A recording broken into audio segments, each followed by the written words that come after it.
الحمد لله وكفى وسلام على عباده الذين اصطفى أما بعد فأعوذ بالله من الشيطان الرجيم بسم الله الرحمن الرحيم يوصيكم الله في أولادكم للذكر مثل حظ الأنثيين صدق الله العظيم. وقال النبي صلى الله تعالى عليه وآله وسلم علموا الفرائض فإنها نصف العلم او كما قال علیہ الصلاۃ والسلام. محترم بزرگوں اور دوستو، آج کے بیان کا عنوان ہے علم میراث اور اس میں ہماری کمی، کوتاہی، لاپرواہی اور غفلت. میراث ایک ایسا علم ہے کہ جس کے جزیات کو اللہ تبارک و تعالی نے خود بیان فرمایا. علم میراث کی اس قدر اہمیت ہے کہ جتنی تاکید نماز کی گئی جو ایمان کے بعد افضل عمل ہے، اتنی ہی تاکید علم میراث کے تعلق سے کی گئی. بلکہ اللہ تبارک و تعالی نے نماز کی فرضیت، نماز کے قائم کرنے کو، اس کے اہتمام کو بیان کیا، لیکن کتنی رکعتیں پڑھنی ہیں، کس طریقے سے نماز کو پڑھنا ہے، اس کا ذکر قرآن کریم میں نہیں فرمایا گیا. زکوٰۃ کی فرضیت کو بیان کیا گیا، لیکن کتنے مال میں کتنا دینا ہے، کیسے دینا ہے، اس کو قرآن کریم میں بیان نہیں کیا گیا. علم میراث کی اہمیت کا اندازہ اسی سے لگایا جا سکتا ہے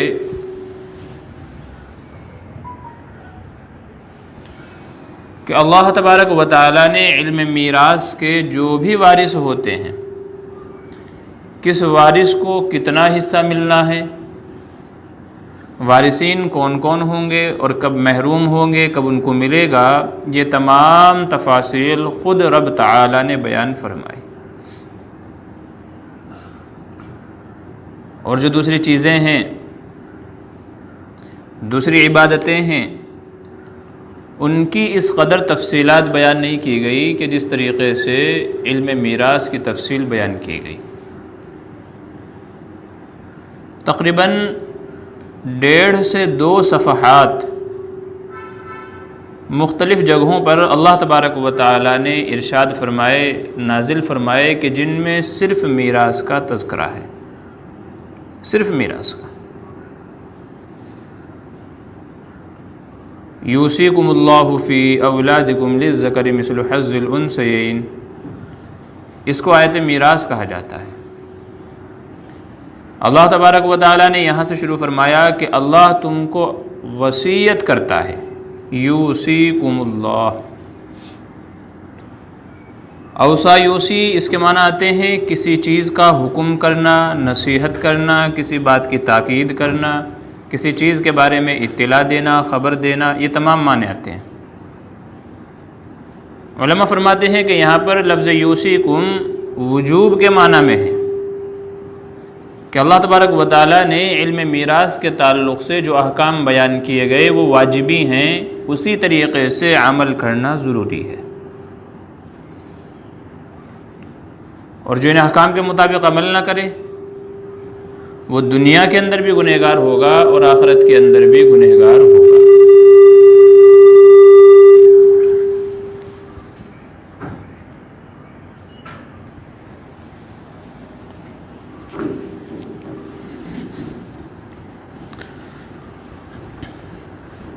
نبی کریم صلی اللہ علیہ وسلم نے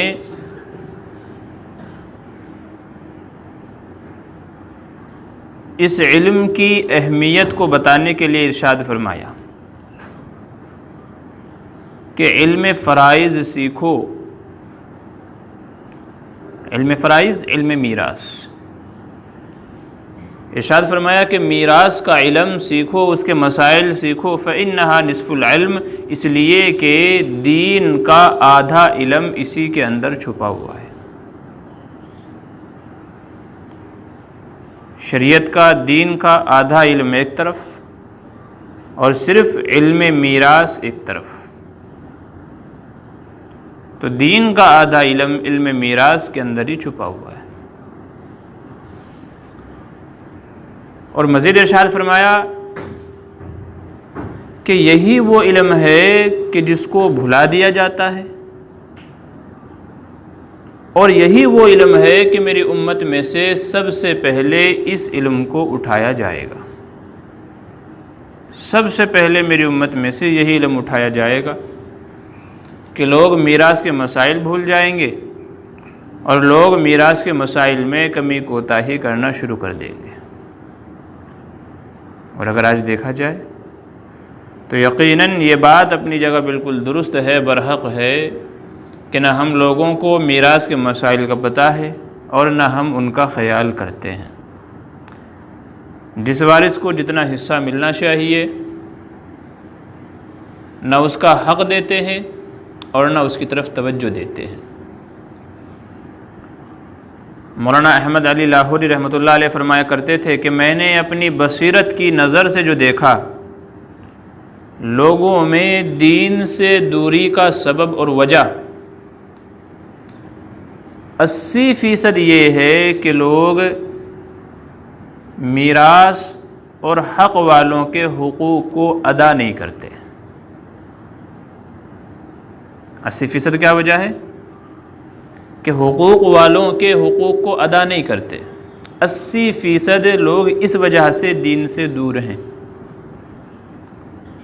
اور 10% اس وجہ سے کہ بے نمازی کے ہاتھوں کا بنا کھانا کھاتے ہیں.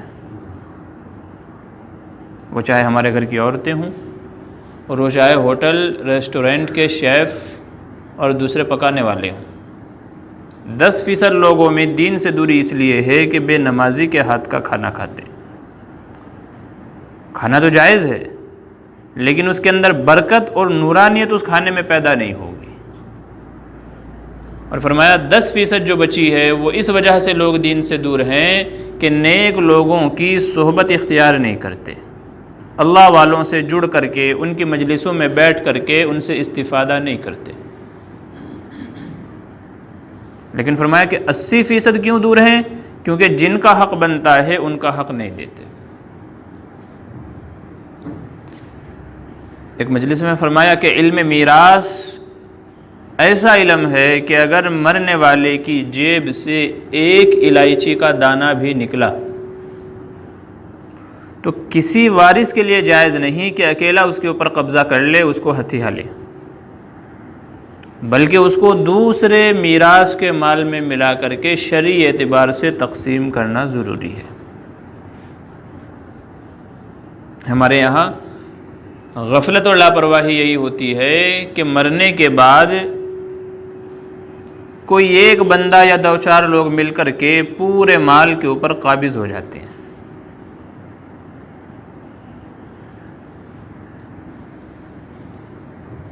مولانا فرماتے ہیں کہ اس علم کے اندر کمی کوتاہی یہاں تک دیکھا گیا ہے کہ بڑے بڑے اللہ والے، نیک عبادت، متقی، دیندار، پرہیزگار لوگ بھی اس وبا اور بیماری اور گناہ کے اندر مبتلا پائے گئے. سب حقوق کو ادا کر رہے ہیں، سب چیزیں کر رہے ہیں، لیکن جہاں میراث کی بات آتی ہے تو غیر محسوس طریقے پر کسی نہ کسی کا حق دبائے بیٹھے ہوتے ہیں. آج ہمارے دیار میں سب سے زیادہ لاپرواہی علم میراث اور مال میراث کے تعلق سے پائی جاتی ہے. اگر والد صاحب کا انتقال ہو گیا تو میراث تقسیم نہیں ہوتی. ماں سمجھتی ہے کہ پورے مال پر میرا قبضہ ہے، میرا حق ہے، جب تک میں زندہ ہوں نہ بیٹوں کو الگ ہونے دوں گی اور نہ میراث تقسیم ہونے دوں گی. کیونکہ میراث تقسیم ہو جائے گی تو ہر کوئی اپنا حصہ لے لے کے الگ ہو جائے گا. اور اگر ماں کا بھی انتقال ہو گیا ہے تو بڑا بھائی یہ سمجھتا ہے میں گھر کا بڑا ہوں تو سب چیزوں کو مینیج کر کے لے کے میں چلوں گا، تو سارا انتظام اپنے ہاتھ میں لے لیتا ہے. پھر آہستہ آہستہ نتیجہ یہ ہوتا ہے کہ چونکہ شرعی اعتبار سے میراث تقسیم نہیں ہوئی ہوتی، جو چھوٹے بھائی بہن ہوتے ہیں ان کا حق ان کو نہیں ملتا، وہ بار بار بھائی سے مطالبہ کرتے ہیں، ضروریات کا اپنا پیسہ مانگتے ہیں، دوسری چیزیں مانگتے ہیں، بار بار مانگنے کے بعد پھر آہستہ آہستہ نفرت، حسد، دشمنی اور آپس میں گالی گلوچ تک نوبت آ جاتی ہے۔ اس لیے سب سے پہلے شریعت نے جو حکم بیان کیا، مرنے والا مر گیا، اب اس کے مال میں سے سب سے پہلے اس کے کفن دفن کا انتظام کیا جائے، پھر اس کے بعد اگر اس کے اوپر قرضہ تھا تو اس قرضے کو ادا کیا جائے، بھلے ہی سارا مال قرض کی ادائیگی میں چلا جائے۔ قرض ادا کرنے کے بعد بھی اگر مال بچتا ہے تو پھر دیکھا جائے گا کہ مرنے والے نے کوئی وصیت کی تھی یا نہیں۔ اگر اس نے کوئی وصیت کی تھی کہ میرے مرنے کے بعد فلاں جگہ مسجد بنوا دینا، مدرسہ بنوا دینا، کسی غریب کو دے دینا، یہ کر دینا، وہ کر دینا، تو کل مال کے تہائی حصے میں سے میت کا جو بھی ٹوٹل ترکہ ہے اس کے تہائی مال میں سے اس کی وصیت کو پورا کیا جائے گا، بھلے ہی اس نے وصیت زیادہ کی ہو یا کم کی ہو، اور اس کی وصیت کو ادا کرنے کے بعد بھی اگر مال بچتا ہے تو پھر اس کو وارثوں میں تقسیم کیا جائے گا چوتھے نمبر پر۔ یہاں پر ساتھ ہی ساتھ ایک مسئلہ اور سنتے چلیں، عموماً لوگوں کو اس مسئلے کا علم نہیں ہوتا۔ شریعت یہ کہتی ہے کہ ایسے شخص کے حصے میں اور حق میں وصیت معتبر نہیں ہوگی کہ جو شرعاً وارث بن رہا ہو۔ جس کو شرعاً میراث میں سے ملنا ہی ملنا ہے تو ایسے شخص کے حق میں وصیت معتبر نہیں ہوگی۔ بہت سارے لوگ زندگی میں یہ کہہ کے چلے جاتے ہیں کہ میرے مرنے کے بعد وہ فلاں گھر میرے فلاں بیٹے کو دے دینا، اور یہ اتنا مال پانی آئے گا، یہ فلاں چھوٹا بیٹا ہے اس کو دے دینا، یہ بہن کو دے دینا، یہ بیٹی کو دے دینا۔ تو ایسے مرتے وقت وصیت کر جاتے ہیں، یا بہت سارے لوگ لکھوا کر کے چلے جاتے ہیں وصیت کہ میرے مرنے کے بعد اتنا مال اس کو دے دینا، اتنا مال اس کو دے دینا، اتنا مال اس کو دے دینا۔ یاد رکھیے کہ یہ وصیت معتبر نہیں ایسے لوگوں کے حق میں کہ جن کو ملنا ہی ملنا ہے۔ ہاں کوئی اننون پرسن ہے، اجنبی ہے، جس کا میراث سے کوئی تعلق نہیں ہے، اس کو میراث نہیں ملے گی، ایسے شخص کے حق میں اگر وصیت کی ہے تو پھر اس کو ملے گا۔ بیٹا ہے، بیٹی ہے، بیوی ہے، ماں ہے، باپ ہے، یہ وہ ورثہ ہیں کہ ان کو تو ملنا ہی ملنا ہے، ہر حال میں ملنا ہے، وہ وصیت کرے نہ کرے تو ان کو تو ملنا ہی ہے۔ تو جب ان کو ملنا ہی ہے، اگر آپ وصیت کر کے جا رہے ہو تو دوسرے کا حق مارا جا رہا ہے، کیونکہ اگر وصیت بھی اس کو دے دیں گے تو ایک کے پاس بہت زیادہ چلا جائے گا کہ جو اس کا حق بنتا تھا وہ بھی مل گیا اور جو وصیت کی تھی وہ بھی مل گیا، لیکن جو دوسرے لوگ تھے ان کے حصے میں سے نکال کر کے کم کر کے ہی تو وصیت دی جائے گی۔ تو اس لیے اگر زندگی میں کسی کو کوئی دینا ہے تو وصیت نہیں، پھر وہ اس کو سونپ دیں، قبضہ کروا دیں۔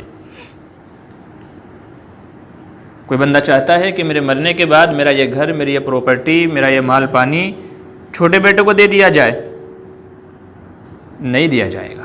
آپ کو دینا ہے، زندگی میں چابی دے دے، کہہ دے بھئی یہ تیرا ہے، اب اس میں کسی کا حق نہیں ہے، اب وہ اس کا ہو گیا زندگی میں۔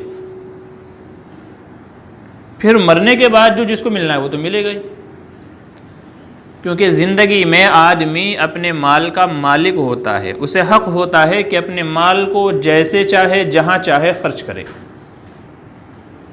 جب تک زندہ ہے اسے تصرف کا حق حاصل ہے، جہاں چاہے جیسے چاہے خرچ کرے،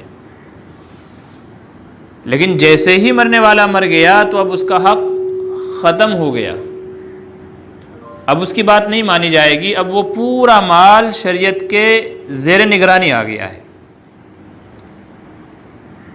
اب اس کو شریعت اپنے حساب سے تقسیم کرے گی، کس کو کتنا ملنا ہے اللہ تبارک و تعالیٰ کے بتائے ہوئے حصوں کے مطابق۔ تو اب مرنے کے بعد آپ کی بات کا اعتبار نہیں ہوگا، جو کرنا تھا زندگی میں کرنا تھا، نہیں کیا تو اب شریعت جس کا جو حق بنتا ہے اسی حساب سے اس کو تقسیم کرے گی. کسی کے پاس کم جائے یا زیادہ جائے، شرعاً جس کا جو حصہ بنتا ہے وہ اس کو دیا جائے گا. تو اس لیے یہ مسئلہ خاص طور سے دھیان رکھ لیں کہ جو وارث بننا ہی بننا ہے اس کے حق میں وصیت معتبر نہیں ہوگی. وصیت اسی شخص کے حق میں معتبر مانی جائے گی کہ جس کو میراث سے نہ مل رہا ہو. تو عرض یہ کر رہا ہوں کہ ہمارے دیار میں سب سے زیادہ جو کمی کوتاہی پائی جاتی ہے وہ میراث کے تعلق سے پائی جاتی ہے. ایک اور برائی میراث کے تعلق سے ہمارے یہاں جو ہے، بیٹیوں کو یا لڑکیوں کو یا بہنوں کو ان کا شرعاً میراث والا حق نہیں دیا جاتا. زندگی میں باپ نہیں دیتا اور مرنے کے بعد بھائی لوگ نہیں دیتے. اور اس کی ایک بڑی وجہ، بلکہ یوں کہہ لیں بڑی غلط فہمی یہ ہے کہ شادی کے اندر جو کچھ خرچہ کیا جاتا ہے لوگ یہ سمجھتے ہیں کہ یہ اس کے میراث کا حق ہے. اس لیے کہتے ہیں کہ بھی تمہارا حصہ جو بھی کچھ تھا 5 لاکھ 10 لاکھ 12 لاکھ جو بھی کچھ تھا تمہاری شادی میں خرچ کر دیا تو اب تمہارا یہاں کچھ نہیں ہے. مولانا احمد علی لاہوری رحمۃ اللہ علیہ فرمایا کرتے تھے کہ اگر کوئی شخص اپنی بہن یا اپنی بیٹی کو پوری دنیا کی دولت بھی شادی کے وقت دے دے، اس کے بعد بھی مرنے کے بعد اس کا جو شرعاً حق بنتا ہے، اس کی جو میراث بنتی ہے، بھلے ہی پوری دنیا کیوں نہ اس کو دے دی ہو، لیکن مرنے والے کے مرنے کے بعد اس کا اگر حق بنتا ہے تو اس کو ملے گا. ہمارے یہاں یہ سمجھتے ہیں، اور یہ رسم آئی ہے غیروں سے. یہ جو دان دہیز والی جہیز والی ڈوری والی جو یہ رسم ہے یہ غیروں سے آئی ہے. ان کے یہاں آج بھی ہے. یہ ان کے یہاں ہے کہ بھئی بیٹی کو کیا بولتے ہیں؟ پرایا دھن ہے، ہمارا نہیں ہے بیٹی. کیا کہتے ہیں؟ بیٹی پرایا دھن ہے. تو جب وہ گھر سے جا رہی ہوتی ہے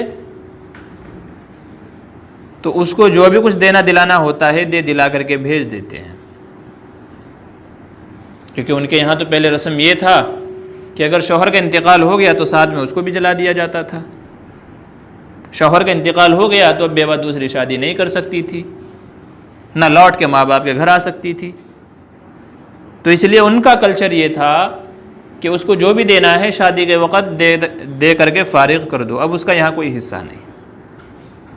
اور وہی چیز غیر محسوس طریقے پر ہمارے اندر بھی پیدا ہو گئی، اور ہماری بھی سوچ اور تھنکنگ یہی بن گئی کہ بس شادی میں لڑکی کے بہن کے بیٹی کے جو خرچہ کر دیا تو وہ میراث اس کا مان لیا گیا. یاد رکھیے یہ بالکل غلط ہے. بھلے ہی شادی ہونے کے بعد بیٹی یا بہن کروڑ پتی کے گھر میں کیوں نہ چلی گئی ہو، ان سے زیادہ اس کے پاس اللہ تبارک و تعالیٰ نے مال دیا ہے، اس کو نوازا ہے، لیکن پھر بھی اگر اس کا میراث میں 1 روپیہ بھی نکلتا ہے تو اس کو دینا ضروری ہے. یہ سوچ کر کہ وہ تو کروڑ پتی ہے اس کو 1000 روپے سے کیا فرق پڑے گا، نہیں، شرعاً اس کا حق دینا ضروری ہے. وہ الگ بات ہے کہ پھر وہ آپ ہی کو ہدیہ کر دے یا ہبہ کر دے، وہ الگ بات ہے. بہت ساری جگہوں پر یہ دیکھا گیا کہ باپ کے مرنے کے بعد بھائی اکثر تو قبضہ جما کے بیٹھ جاتے ہیں، دیتے ہی نہیں ہیں. اچھے خاصے دیندار لوگ بھی، اس سے کوئی مستثنا نہیں ہے، سب کے اندر یہ برائی اور یہ گناہ عام ہے.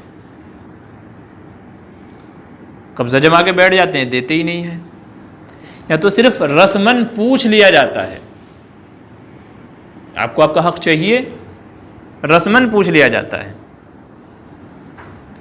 اور بہنیں اس وجہ سے منع کر دیتی ہیں کہ اگر ہم نے اپنا حق مانگ لیا تو ہمیشہ کے لیے ہمارا مائکے آنا جانا ختم ہو جائے گا، اس لیے منع کر دیتی ہیں، نہیں ہم کو نہیں چاہیے. یاد رکھیے اس طریقے سے مال کو رکھ لینا بھی ظلم ہے، یہ بھی گناہ کے اندر داخل ہے. اس کا جو حق بنتا ہے جا کر کے اس کے گھر پہ دے کر کے آؤ، پھر اگر وہ دینا چاہے تو وہ اس کی مرضی ہے، پھر آپ قبول کر سکتے ہیں اگر وہ کہے. لیکن ایسا دیکھنے میں بہت کم آتا ہے کہ کسی کے پاس پیسہ آ جائے اور پھر وہ واپس ہدیہ کر دے، یہ بہت کم ہے۔ جب تک اپنے پاس نہیں آیا ہے تو آدمی بڑے بڑے دعوے کر دیتا ہے، ارے آئے گا تو ہی رکھ لینا، مجھے نہیں چاہیے، مجھے بہت دیا ہے۔ لیکن وہ کہتے ہیں کہ آتا ہوا کسی کو برا نہیں لگتا۔ امبانی، اڈانی ہزاروں کروڑوں روپے کے مالک ہیں، کہیں کہیں 1000 کروڑوں کے مالک ہیں، لیکن پلان بن رہے ہیں نا ان کے، نئے نئے پلانس، نئی نئی چیزیں لے کر کے آ رہے ہیں۔ کیوں؟ 2 سے 4، 4 سے 6، 6 سے 8 لگے ہوئے ہیں کمانے میں۔ تو پیسہ آتا ہوا کسی کو برا نہیں لگتا، کوئی ارب پتی ہو چاہے کھرب پتی ہو۔ تو صرف یہ سوچ کر کے کہ بہن تو بہت زیادہ مالدار گھر میں گئی ہوئی ہے، اس کے پاس تو بہت پیسہ ہے، یا اس نے تو کہہ دیا ہے ٹھیک ہے آپ ہی رکھ لو، صرف یہ سوچ کر کے میراث کا مال نہ دینا جائز نہیں ہے۔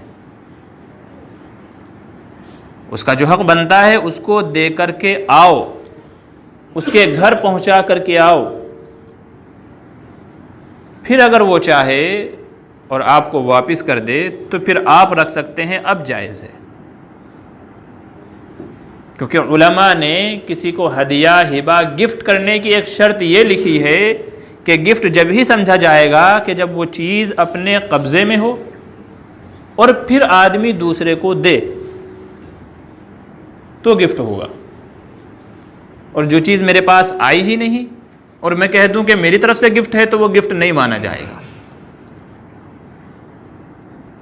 جب آپ کے پاس آ جائے، قبضہ ہو جائے، پھر آپ اپنی خوشی سے دو۔ یہی ساری وجوہات ہیں کہ جن کی وجہ سے معاشرے کے اندر، گھروں میں، آپس میں، بھائیوں بھائیوں میں، بھائی بہنوں میں، ماں بیٹوں میں، اولاد میں، یہاں تک کہ دشمنیاں ہیں۔ کیونکہ میراث کا جو حق جس طریقے سے شریعت نے تقسیم کرنے کا حکم دیا ہے، ہم لوگ تقسیم نہیں کرتے۔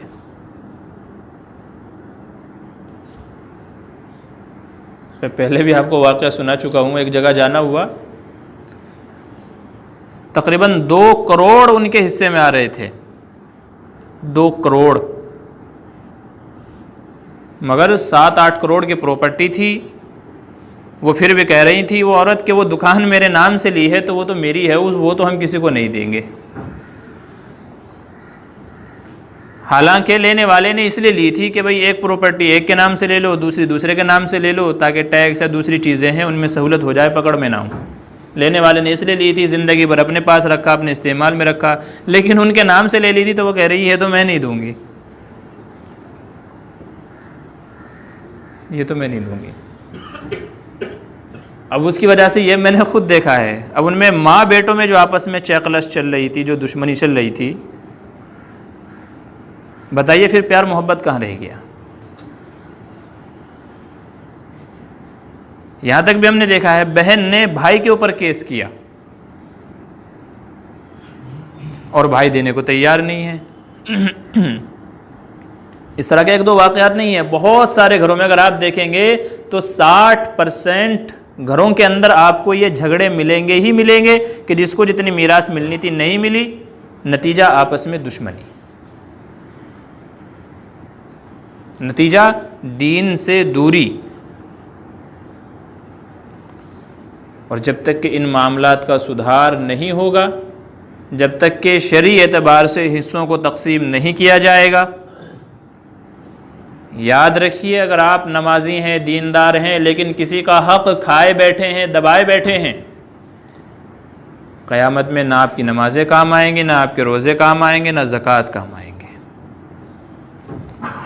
نماز کا تعلق اللہ سے ہے، زکوٰۃ کا تعلق اللہ سے ہے، روزے کا تعلق اللہ سے ہے، حج کا تعلق اللہ سے ہے، لیکن میراث کا تعلق بندوں سے ہے۔ اور جب تک کہ بندوں سے معافی تلافی نہ کر لی جائے، ان کے حق کو ادا نہ کر دیا جائے یا دنیا ہی میں معاف نہ کرا لیا جائے، تب تک کہ اللہ تبارک و تعالیٰ معاف نہیں فرمائیں گے۔ یہ اللہ کا ضابطہ ہے، ضابطہ تو ضابطہ ہے، جو اصول ہے تو اصول ہے، پھر وہ چاہے کتنا بڑا وقت کا ولی کیوں نہ آ جائے، لیکن اگر اس نے کسی کا حق مارا تھا، کسی کا حق دبایا تھا، کسی کے ساتھ ناانصافی کی تھی، کسی کے اوپر ظلم کیا تھا، تو جب تک کہ اس کا بدلہ نہ دلوا دیا جائے گا جنت نہیں جائے گا، اس کی سزا جہنم میں بھگتنی ہوگی۔ کتنے سال ہو گئے اللہ ہی بہتر جانتا ہے۔ اس لیے دنیا ہی میں، دنیا تو سب کی گزر رہی ہے، جس کے پاس کچھ نہیں ہے اس کی بھی، اور جس کے پاس بہت کچھ ہے اس کی بھی۔ ذرا سی مدت کے لیے، ذرا سا زندہ 20-30-50 سال زندہ رہنے کے لیے، تھوڑا سا اور اچھے سے عیش و آرام میں رہنے کے لیے، وہ لاکھوں کروڑوں سال کی زندگی کو داؤں پہ لگا دینا، وہ جہنم کے عذابات کو جھیلنا اتنا آسان نہیں ہے جتنا سمجھتے ہیں۔ اس لیے دنیا ہی کے اندر جس کا جو حق ہے دے کر کے، اگر نہیں ہے تو معافی تلافی کر کے یہاں سے پاک صاف ہو کر کے جائیں۔ اللہ تعالیٰ اپنے حقوق تو معاف کر دے گا، مگر بندوں کے حقوق معاف نہیں فرمائے گا۔ اگر ہم یہ چاہتے ہیں کہ آخرت کے عذاب سے بچ جائیں، دنیا کے عذابات سے بچ جائیں، ہمارے گھروں میں صلح پیدا ہو جائے، آپس میں پیار و محبت پیدا ہو جائے، تو سب سے زیادہ ضرورت ہے حقوق کا خیال کرنے کی۔ لیکن مسئلہ یہ ہے، ہم لوگ یہ چاہتے ہیں کہ دوسرا ہمارے سارے حقوق ادا کرے، مگر ہم کسی کے حقوق ادا نہ کریں۔ خود حقوق ادا کرنے کے لیے تیار نہیں ہے، لیکن چاہتے یہ ہیں کہ سامنے والا رسپیکٹ دے مگر میں نہ دوں، سامنے والا سلام کرے مگر میں نہ سلام کروں، وہ پڑوسی ہونے کا حق نبھائے مگر میں نہ نبھاؤں۔ تو ہم دوسروں سے چاہتے ہیں لیکن خود ادا کرنے کے لیے تیار نہیں ہوتے۔ تو زندگی کو اگر آسان بنانا ہے تو حقوق کا بہت زیادہ خیال رکھنا ہے، جن میں سے علم میراث اور وراثت سب سے اہم ہے، اور خاص کر کے بیٹیوں کا اور بہنوں کا حصہ سب سے زیادہ اہم ہے، کیونکہ وہ بیچارے بیاہ کر کے شادی کر کے دوسرے گھر میں چلی جاتی ہیں تو پھر بھول بھلائیاں ہو جاتی ہیں۔ ماں تو وہی ہے، کہیں نہ کہیں لے ہی لے گی، استعمال کر ہی لے گی، بھائی بھی جبرن کر کے اپنا حق لے لے گا، لیکن بہنیں 4-6 مہینے میں ایک بار آتی ہیں، نہیں بھی آئی، کمزور ذات ہے۔ تو یاد رکھیے کہ یہ چیز اگر ہم نے اس کو صحیح ڈھنگ سے ادا نہیں کیا تو یہ چیز ہمارے لیے آخرت میں بڑے خسارے کی چیز ہے۔ اللہ تبارک و تعالیٰ کہنے سننے زیادہ عمل کی توفیق نصیب فرمائے، آمین ثم آمین۔